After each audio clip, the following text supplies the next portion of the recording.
morning, everybody. Hi, and how are you doing?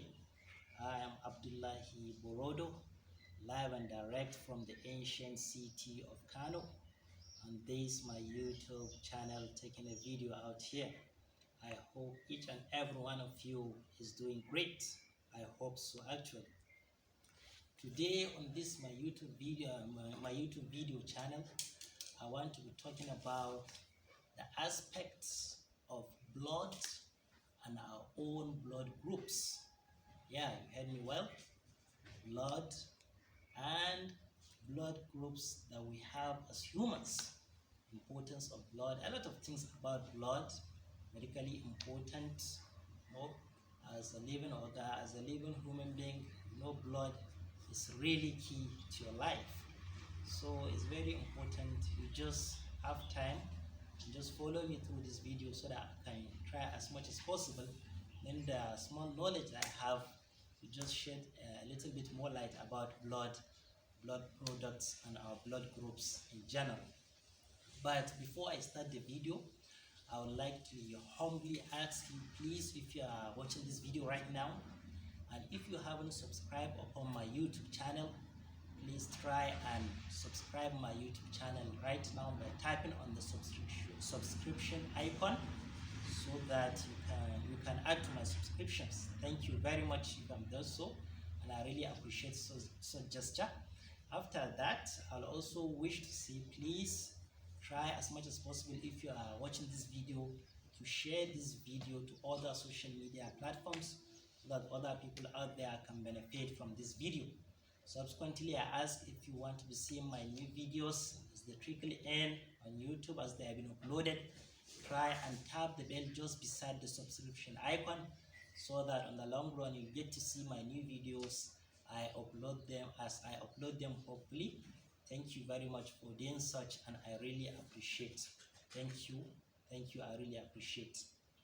Then let me just start by talking about blood in general.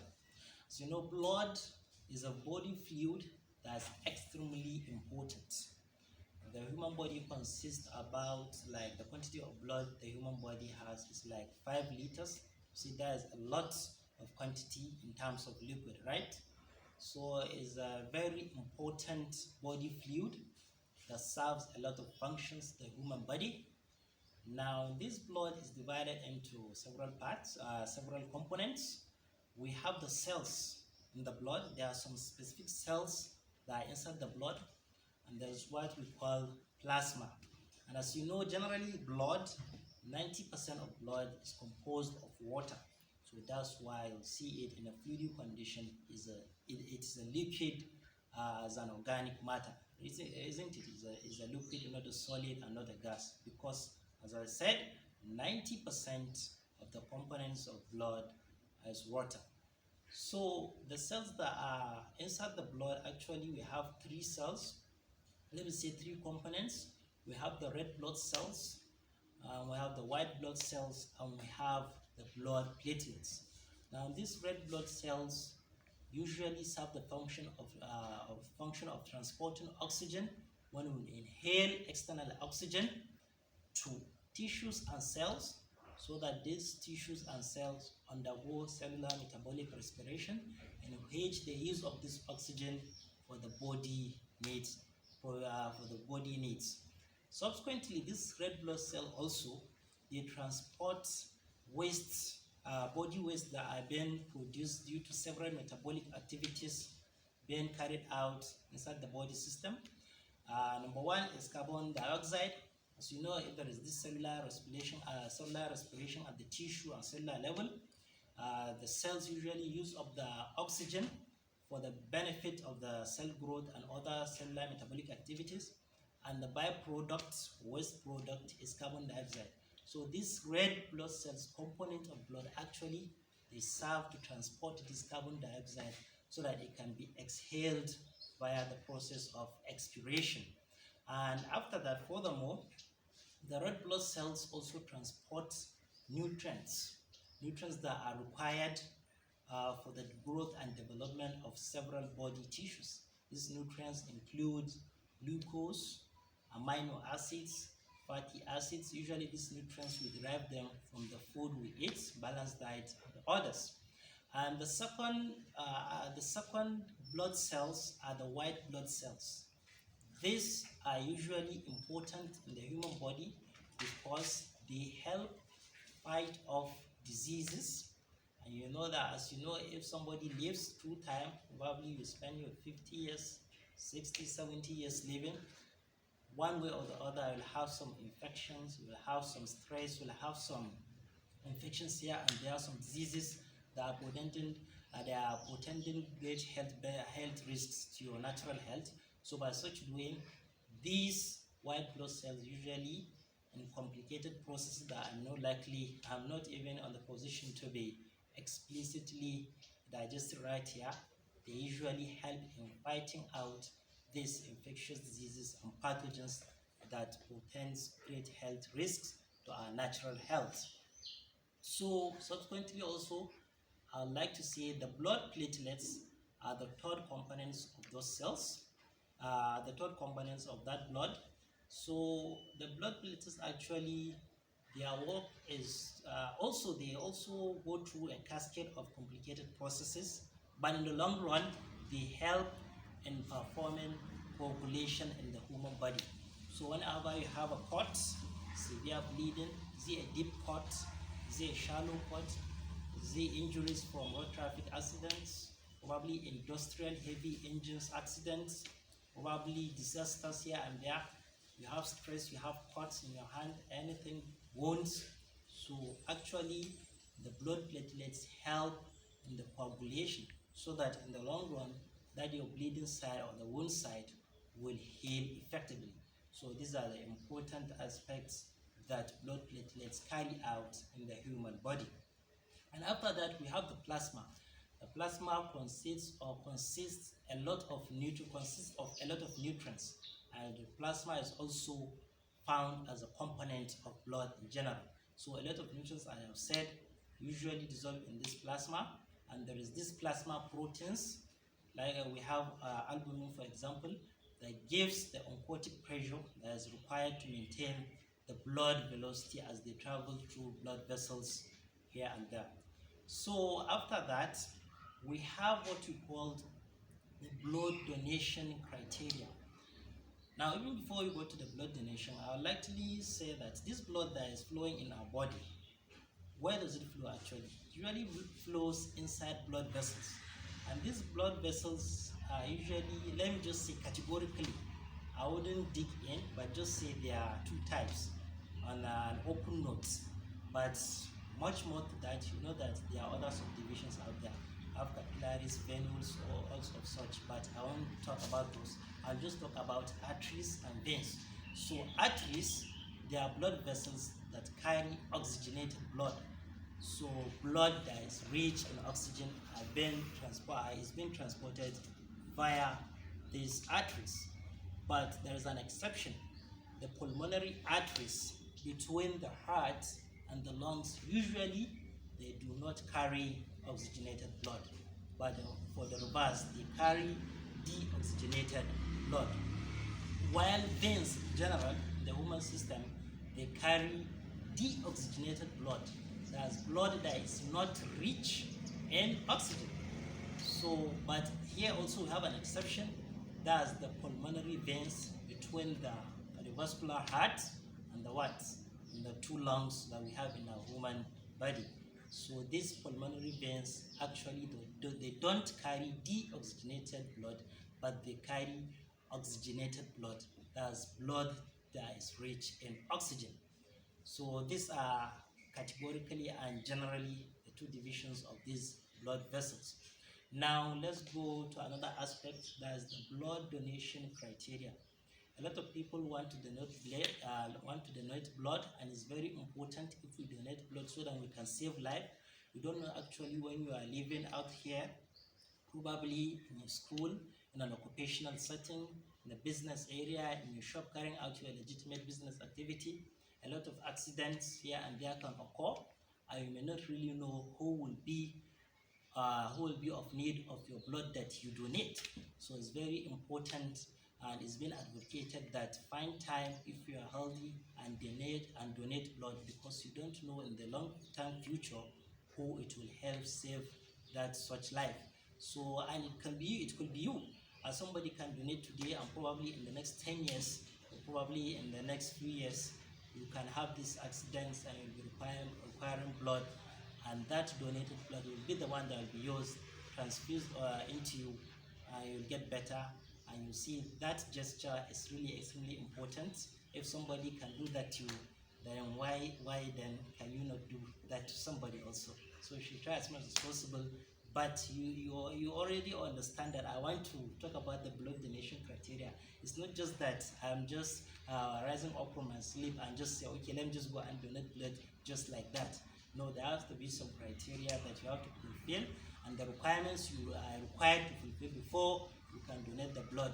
But even if you go to the hospital, even if it is just like that, the hematologists, the scientists in the hematological laboratory, they are going to screen you, they are going to check if you are eligible and fit to donate, then they will accept. But if you are not, they'll give you all the advices required, and if you fulfill them, you can come back and donate. It's very important.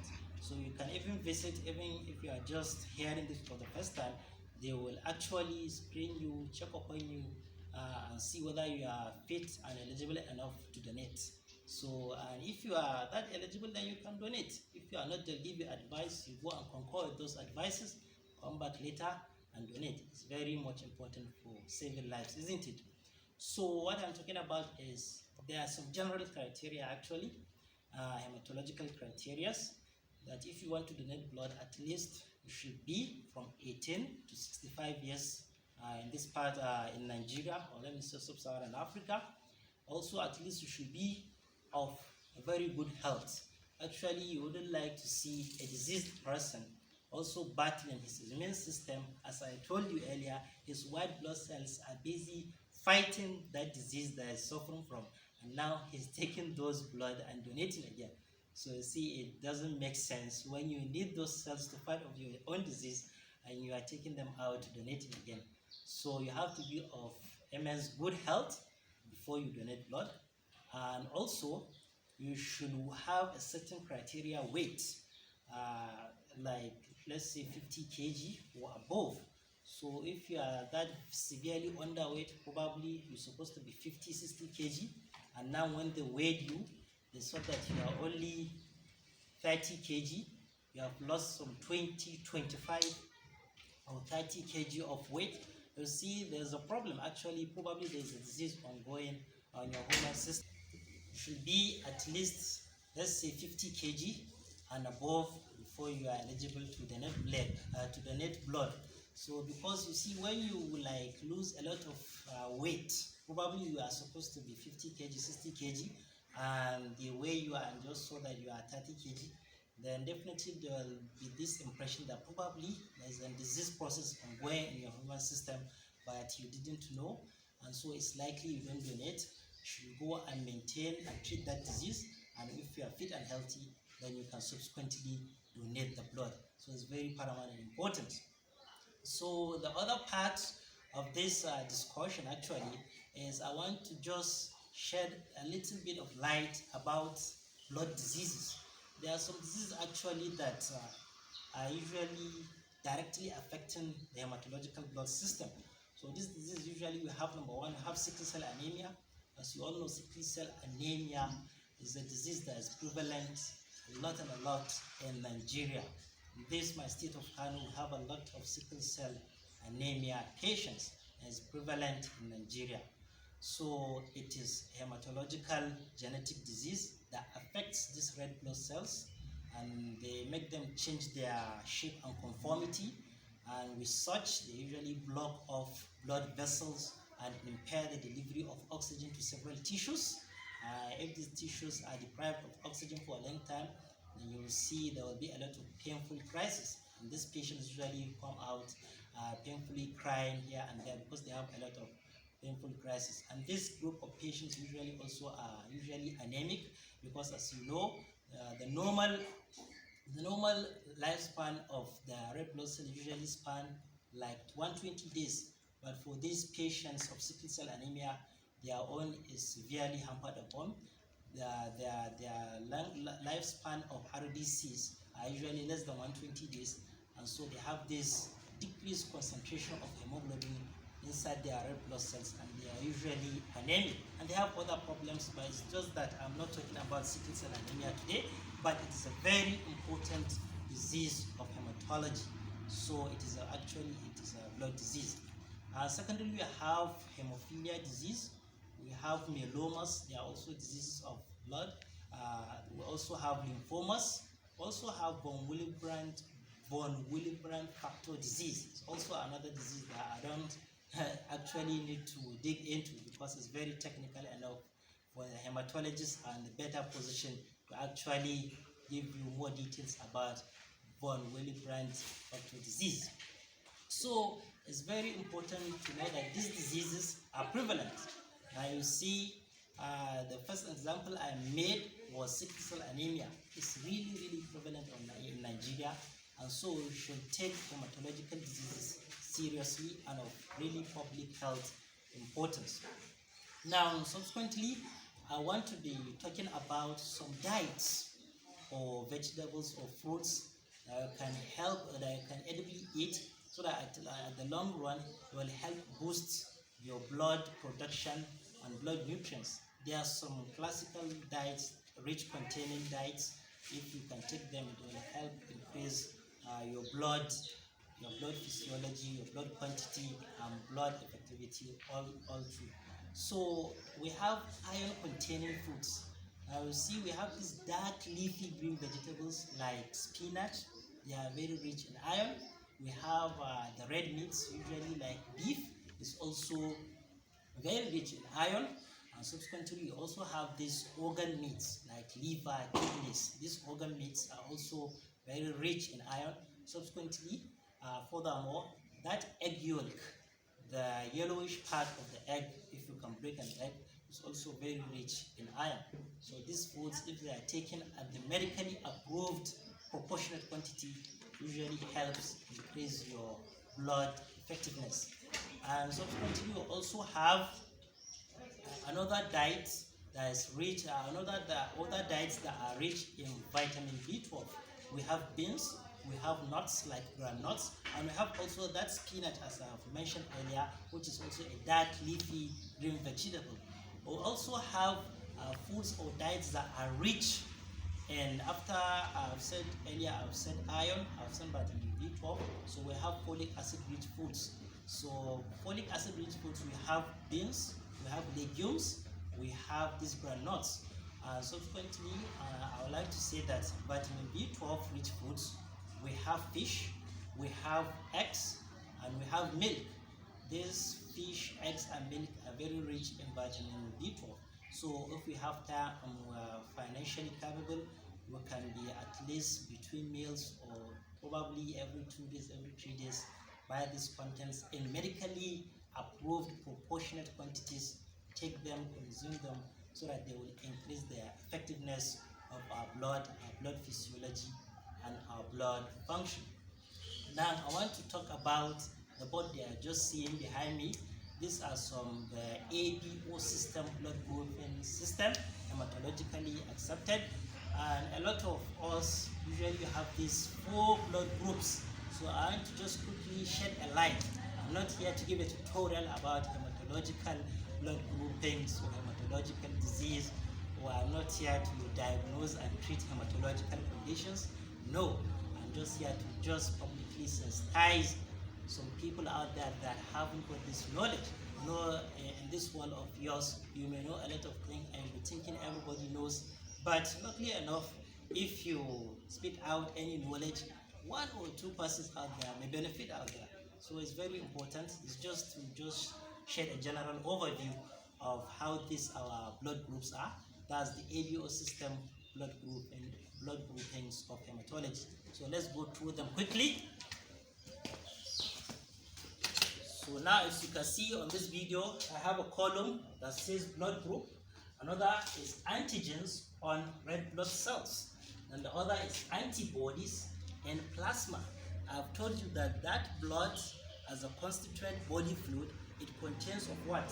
Cells. We have the red blood cells, we have the plasma, but I didn't include the white blood cells. I told you earlier that the white blood cells usually function in fighting of diseases in the human body.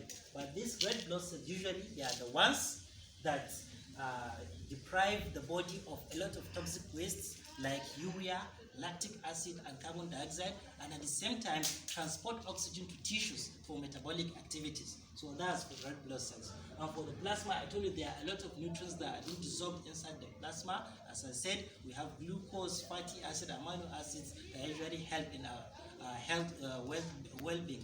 So we have blood group A, we have blood group B, we have blood group AB, then we have blood group O. So the people that are having blood group A, they usually have A antigens on the surfaces of their red blood cells, actually. And they also have anti-B antibodies in their blood plasma. That's for blood group A. Now for blood group B, they have B antigens on the surfaces of their red blood cells, while they have anti-A antibodies on the dissolved in their blood plasma.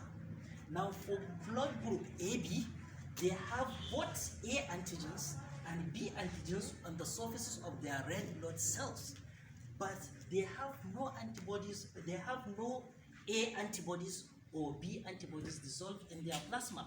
So actually I make a correction, no antibodies A and B.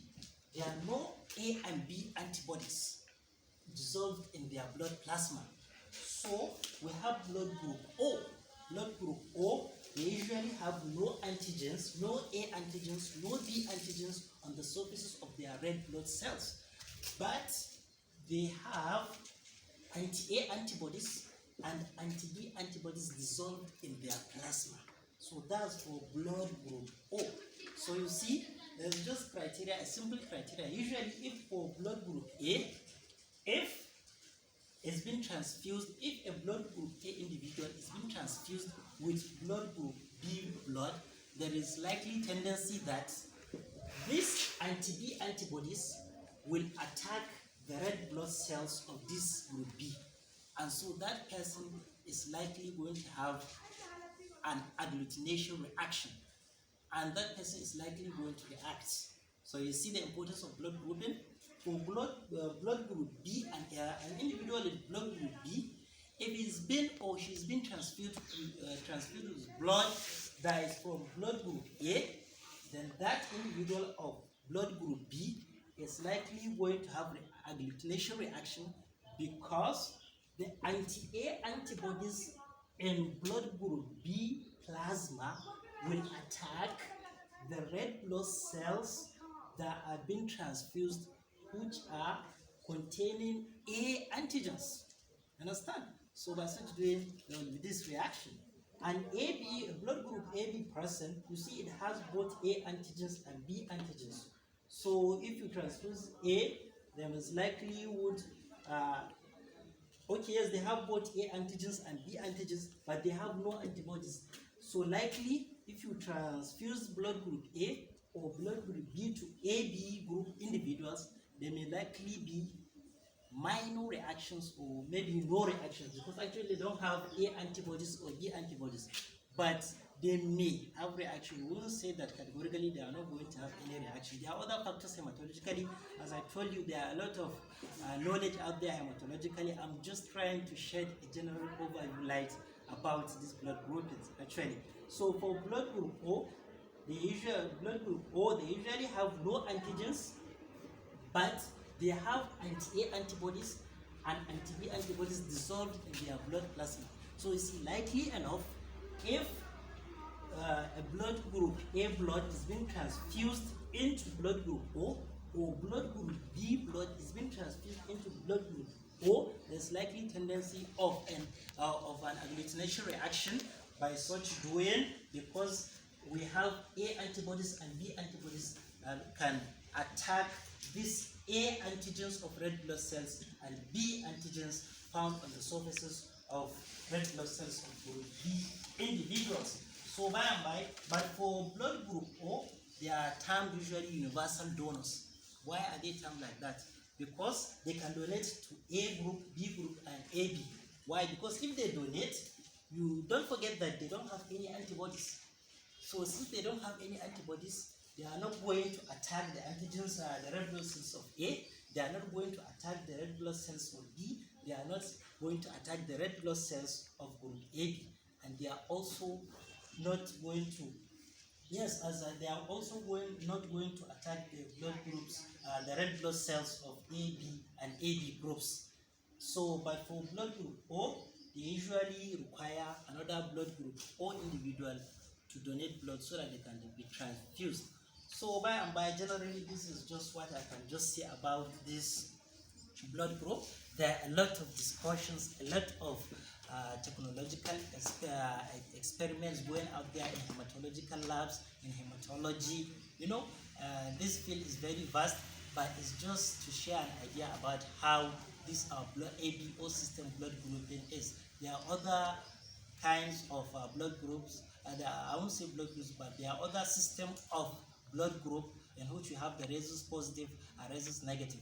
But that one is very technical, it's too technical. I wouldn't like to start giving a lot of deep hematological ideas out here, when the idea of just this video is just to enlighten about the need to know our blood groups. So if you haven't known your blood group, try as much as possible to venture out there to a nearby hospital, probably a specialist or teaching hospital, and go to a hematological lab. They test you, they subsequently give you the result. This is your blood group. By such doing, likely enough, even if a family member is in dire requirement of blood, you can say, oh, I'm blood group A, I can donate to my father, my sibling, my grandma, my grandfather, anybody else. So try as much as possible, we should try as much as possible to know our blood groups, so that likely enough we can save life in the future. Thank you very much for having time to watch this video. I really appreciate how you took time and watched this video. I'm really glad and happy. Thank you very much. And if you are just watching this video, I'd like to humbly ask, please, if you haven't subscribed upon this my YouTube channel, try and subscribe my YouTube channel so that you can add to my subscriptions. And I would also pleadingly ask that, please, if you can, help me share this video to other social media platforms so that other people out there can benefit a lot from this knowledge of blood groups and the blood that is moving about in our human body. Thank you very much. I really appreciate. And finally, you can also tap that bell that's just beside the subscription icon tag, so that you can get to see my new videos as they are being uploaded on YouTube. Thank you very much, and I wish hopefully I'll make other interesting videos in the future for your own benefit, for the benefit of all other people that are looking. Thank you very much. But until then, I'll just wish you to stay healthy, hearty, and happy.